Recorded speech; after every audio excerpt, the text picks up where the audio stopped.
చంద్రబాబు ఏదైనా చెబితే చేసేటట్టు ఎప్పుడూ కూడా తన గ్రాఫ్ పెట్టుకోలేదు. 40 ఏళ్ల చరిత్ర కలిగిన రాజకీయ సుదీర్ఘ అనుభవం ఉన్న నాయకుడిని అని చెప్పుకునే చంద్రబాబు నాయుడు పార్టీకి సంబంధించిన నేతలు చంద్రబాబు చెప్పింది ఏది కూడా చెయ్యడు అనేది చాలా గట్టిగా బలంగా చెబుతుంటారు. కళ్ళార్పకుండా అబద్ధాలు చెప్పడంలో నీకు నీవే సాటి అంటూ గతంలో వైఎస్ రాజశేఖర రెడ్డి గారు, జగన్మోహన్ రెడ్డి గారి తండ్రి, దివంగత ముఖ్యమంత్రి వైఎస్ రాజశేఖర రెడ్డి గారు తెలుగుదేశం పార్టీ అధ్యక్షుడిని ఉద్దేశించి తరచూ చేసిన వ్యాఖ్యలు ఇవి. 1999-2004 మధ్యకాలంలో చంద్రబాబు రెండోసారి ముఖ్యమంత్రిగా ఉన్న సమయంలో వైఎస్ఆర్ విపక్ష నేత అన్నది తెలిసిన విషయమే మనకు. ఆ తర్వాత 5 ఏళ్లు వైఎస్ రాజశేఖర రెడ్డి ముఖ్యమంత్రిగా వ్యవహరించినప్పుడు విపక్ష నేతగా చంద్రబాబు ఉన్నారు. ఈ సమయంలో ఆయా సందర్భాల్లో వీరిద్దరి మధ్య మాటల తూటాలు గట్టిగానే పేలేవి. వైఎస్ రాజశేఖర రెడ్డి కొన్నిసార్లు టీడీపీ మేనిఫెస్టోలోని అంశాలను తీసుకొని చంద్రబాబు చేసిన ప్రకటనలోని అబద్ధాలను వేలెత్తి చూపించేవారు. అబద్ధాలు చెప్పకపోతే తల 1000 ముక్కలవుతుంది అనే శాపం చంద్రబాబుకు ఉంది అంటూ ఆనాడు రాజశేఖర రెడ్డి ఎద్దేవా చేశారు. కానీ చంద్రబాబు మాత్రం తనదైన ధోరణిలోనే ప్రసంగాలు సాగిస్తుండేవారు. ఈ కార్యక్రమంలోనే చంద్రబాబు అసత్యమైన తన అవసరాన్ని తగ్గట్టుగా మాట్లాడేవారని చాలామంది చెబుతుంటారు.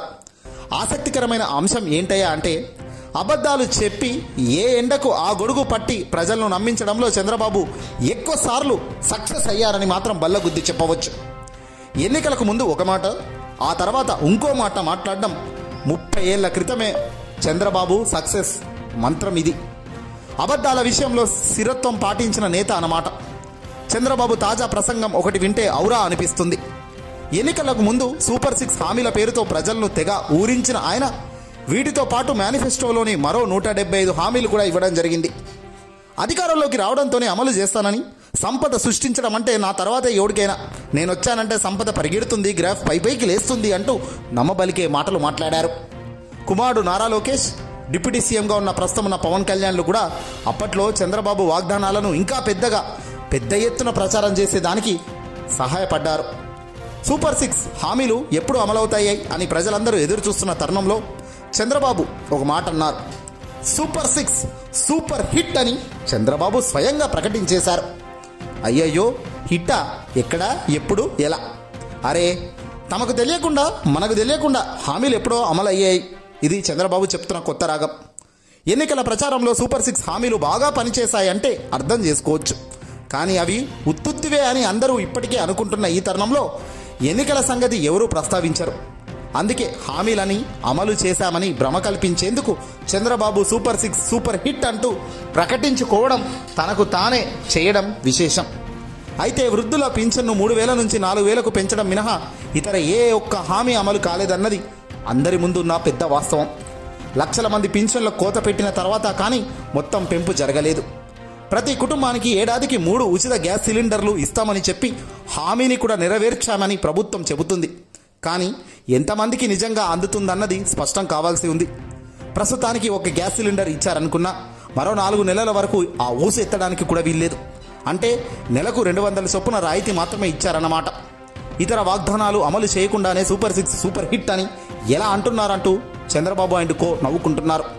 ఇదేం న్యాయమని అడిగితే వారి గొంతు నొక్కేందుకు పోలీసులు రెడీగా కేసులు బనాయిస్తున్నారు. కేసులు వస్తాయి, జైలు పాలు కావాల్సి ఉంటుంది.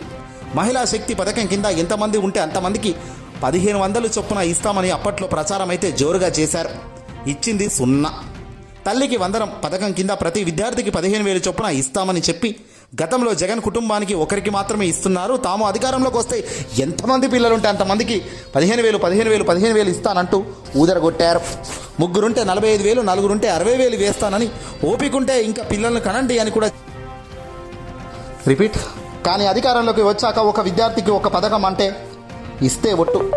రైతు భరోసా కింద ప్రతి రైతుకు జగన్ హయాంలో ఇచ్చిన 13,500 కాకుండా 20,000 చొప్పున ఇస్తామని హామీ గురించి అసలు మాట్లాడడమే మానేశారు. సూపర్ 6 సూపర్ హిట్ అంటే ప్రజలు బిత్తిరిపోవడం తప్ప చేసేదేముంటుంది? ఇక నిరుద్యోగుల సంగతి సరే.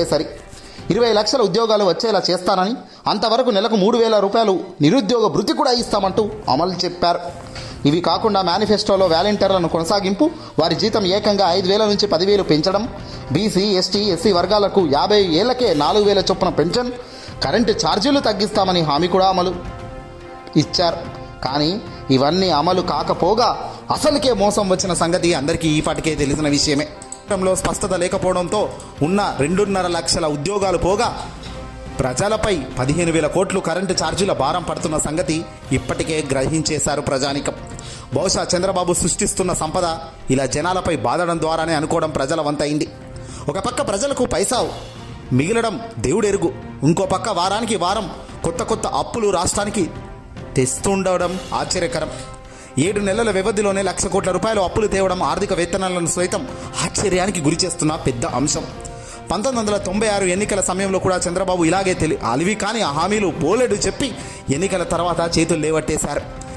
విభజిత ఆంధ్రప్రదేశ్లో రైతులకు 87,000 కోట్ల రుణమాఫీ చేస్తానని 2014లో హామీ ఇచ్చి చంద్రబాబు తర్వాత ఎన్ని పిల్లి మొగ్గాలు వేశారు అందరం చూసిందే అనుభవమే.